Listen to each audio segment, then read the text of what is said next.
The Garden Report is powered by Prize Picks, the exclusive daily fantasy partner of the CLNS Media Network. Hey, Buddy Manning here. Welcome to the Garden Report Practice Edition. One of the first practices before the East Finals here. It begins on Tuesday, 8 o'clock. We'll find out soon if it's the Pacers or Knicks. Yeah, game at the start, game 7. Let's go. But so far through the last week, Josue, and really throughout these playoffs, Celtics have shied away from hitting too much on their opponents, who that opponent could be, and more on themselves. And a lot of that's preparing mentally for different situations that could come up here. And a ton of talk today about the mental side of the game. Yeah. Do you feel that? Do you see that in their play this postseason, that mental improvement and the focus on the mental side of the game that Joe Mazzulla's had? I think so. I think just being controlled and showing that poise that he's always talking about throughout those stressful moments that's bound to happen throughout the postseason. You know, finding yourself on the wrong side of a lopsided run and finishing quarters strong, which is something that he's been talking about all season long. But you're seeing it more so for sure, I think, in the playoffs. The two losses obviously stand out the most in terms of the Celtics falling back into bad habits and not closing out. But these are type of missteps that I feel like Mazzulla constantly brings up over and over again. And I feel like that's sort of what's helped throughout his philosophy, so to speak, right?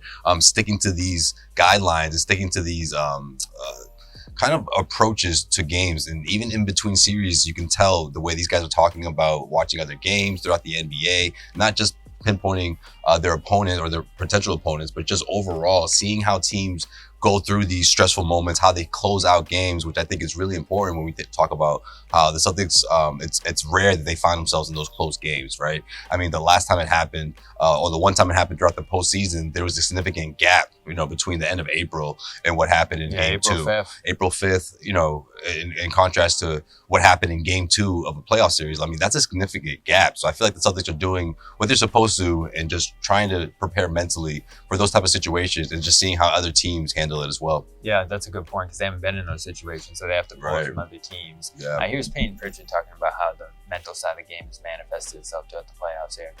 I mean, it's really comes down to easy. It's like if a team goes on a run, how bad of a run is it? Like, can we regroup and make it like a 6-0 run, or are we going to turn it into like a 15-0 run? And are we going to end the half?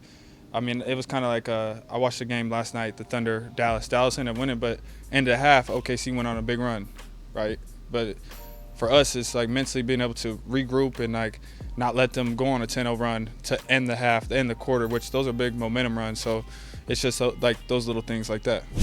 So yeah, you can tell that's the big thing. Handling runs, beginning of quarters, end of quarters, halves, all that. Responding to the inevitable, right? Yeah, and cutting it down, which I think is important too, because they've let games get out of hand in the past. It's a clear difference there in terms of how they're handling even a loss. The most losses they've had in a row this game have been 2. So I think that's what's defined this team in many ways, the consistency there. And Mazzulla does deserve credit for that. You always hear him talking about what's important, what wins games, right. What decides what games even get to crunch time, which is why I feel like they haven't been in that spot a lot. He feels like that gets determined quarters, halves, earlier in the game, which you don't always think about when it gets close late. So that's all valid. And Drew Holiday with some funny comments today about how it's just madness around Joe. Yeah, Joe it's a little different.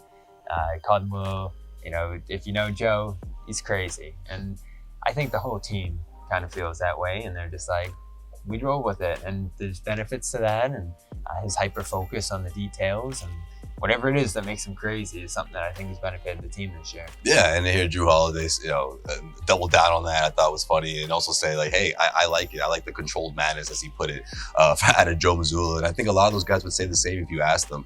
The passion's obviously there, the focus, the details, and everything that Joe Mazzulla preaches and what has been about since day one, I think really resonates with these guys when you consider, half the team was here, of course, last year throughout those growing pains of him going through his first season as head coach and just seeing the growth. Define himself, get comfortable with himself. And finding his own style, as to what the Celtics head coach is supposed to be like. Everyone has their own different ways, and I feel like this team has taken on Joe Mazzulla's personality in a big way this season. And the newcomers like Drew Holiday and Kristaps Porzingis, guys that weren't here last year, I think they see that as well. So yeah, I mean, it's cool to hear that from Drew.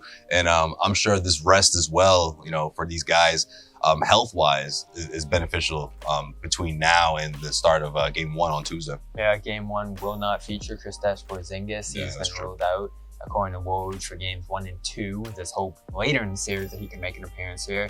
Not much that we saw here today to point toward him making significant progress. Joe didn't answer questions again about where he's at in that recovery, and Porzingis mostly rode the bike from what we were able to see and got on the floor and shot a couple shots before getting out of there. Yeah. So not a lot of activity. Doesn't seem like he's fully immersed in practice yet. And we're about to hit the 3-week mark since that injury on Monday. So Joe said he's optimistic. He's going to stay optimistic, but That's who he is. it doesn't seem like there's a timeline yet for his return. So when it comes to Porzingis, I don't think we're talking about Games 3 and 4. I think we're talking about like 5, 6, 7 if it goes that long, him being back. Potentially, yeah. I know, at least me personally, I was kind of targeting the absolute earliest around that range, 3 and 4, when the series hits the road. But it's hard to say right now, Bobby, because we haven't, like you said, seen him really do a lot of stuff on the floor in terms of even 3-on-3, you know, that type of stuff. I think that's when you kind of know that a player is on his way. We've only seen the 1-on-1 stuff in the post, and we didn't get to see that here at the Auerbach Center. So not to say that he's not doing that just because we didn't get that access, but I think it shows you that he hasn't taken that significant step of playing, you know, contact basketball. I think once we get that report, once we know that that's happening, we'll feel like, okay, he's another step, a significant step into coming back. But yeah, the Celtics can't really focus on that though. You know, they have to focus on how they're going to approach the upcoming series without him. And I think a lot of these guys, you know, in terms of their mental preparation and seeing what happened throughout, you know, the way they closed out the series against Cleveland, I think that they know that it's really important for everyone to step up and just try to figure this thing out while we wait and see for the next couple of weeks what's next for Kristaps. Yeah, we always compare it to Giannis with 4 weeks out. We're still just on the court trying to get comfortable and not ready to practice yet at that point. So it could be till the finals that we see him. Who knows? Especially if they take a more cautious approach here. But still some hope he could return later in the series. We'll have coverage of the whole series, potentially practice tomorrow as well. But Game 1 definitely 8 o'clock Tuesday. We'll be there at TD Garden, whether it's the Knicks or the Pacers, with previews of both out now on Celtics All Access. And you can go check those out with Knicks and Pacer-centric guests there. We'll have a preview show of the series tomorrow night, so tune in for that with Josue, John, Jimmy, and Sherrod. And of course, we'll have coverage on the road and at home throughout the series, whether it's Indiana or New York, here on CLNS Media. Get all the sound from today there as well. Subscribe and stay tuned for more coverage of the Celtics push to win 8 more games and win a championship here. He's Josue Pavon. I'm Bobby Man. There's been a practice edition of the Garden Report. What's going on, everyone? It's Josue Pavon here. If you made it this far, that means you really enjoyed this video. Make sure you follow all of our social media platforms at Celtics CLNS, and of course, follow us here on YouTube.